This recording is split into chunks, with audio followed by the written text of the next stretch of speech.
دونوں طرف سے راستے بند کر دیے جائیں, اوپر سے شیلنگ کر دی جائے, زہریلی قسم کی گیس ہو, لوگ سانس نہ لے سکیں. شبلی فراز کو اب بریدنگ پرابلم بنے ہوئے ہیں نا, کیوں بنے ہوئے ہیں؟ کل تک تو ٹھیک تھے, وہ کوئی وجہ ہوگی نا. تو پھر آپ کیا, یہ دیکھیے پولیس انفارچونیٹلی 8 مارچ کو لاہور میں جو کچھ کیا, یہ ان کی نادانی اور بے وقوفی سے ہوا. ذل شاہ کی شہادت ہوئی, اس کے بعد 2 دن جو لاہور میں ہوتا رہا وہ آپ کے سامنے ہے. میں نے خود لاہور میں لاہور ہائی کورٹ کے حکم پر, اور میرے ساتھ اسد عمر صاحب بھی تھے, فواد چودھری صاحب بھی تھے, اعظم سواتی صاحب بھی تھے, خود جا کر ہم نے chief secretary Punjab, I G Punjab, additional chief secretary home Punjab اور جو سی ٹی ڈی کے پنجاب کے سربراہ ہیں ان سے میٹنگ کی, اور بہت سی چیزیں سیکیورٹی کے, لاہور کے جلسے کے ایشوز کے علاوہ یہ جو ہوا ہے ایشو کہ police excessive use of force کر رہی ہے, اس پر میں نے بات کی.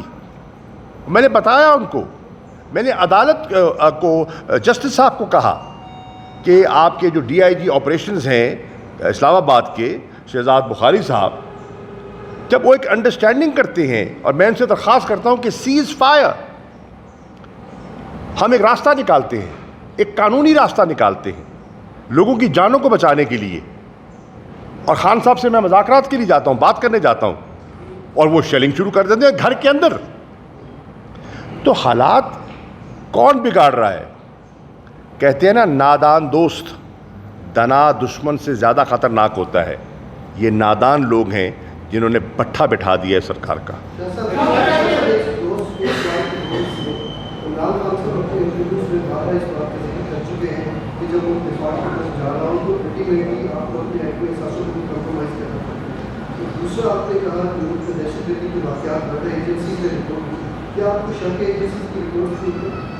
نہیں بھائی, عمران خان صاحب نے جس تشویش کا ذکر کیا اور ڈار صاحب نے سٹیٹمنٹ دیا, تو اس کے بعد تو اسپیکولیشن نے جنم لینا ہی تھا نا بھیا. کس نے کہا تھا ڈار کو یہ بیان دے؟ کس بنیاد پر ڈار نے بیان دیا؟ آئے نہ بتائے, میڈیا کو بتائے, قوم کو بتائے. کوئی گھر میں گپ شپ تو نہیں تھی. On the floor of the house, every word on the floor of the house is recorded for history, for posterity. وہ کھڑے ہو کے بیان دیتے ہیں, اور قسم قسم کی کیا سرائیاں پہلے چل رہی ہیں اس سرکار کے بارے میں.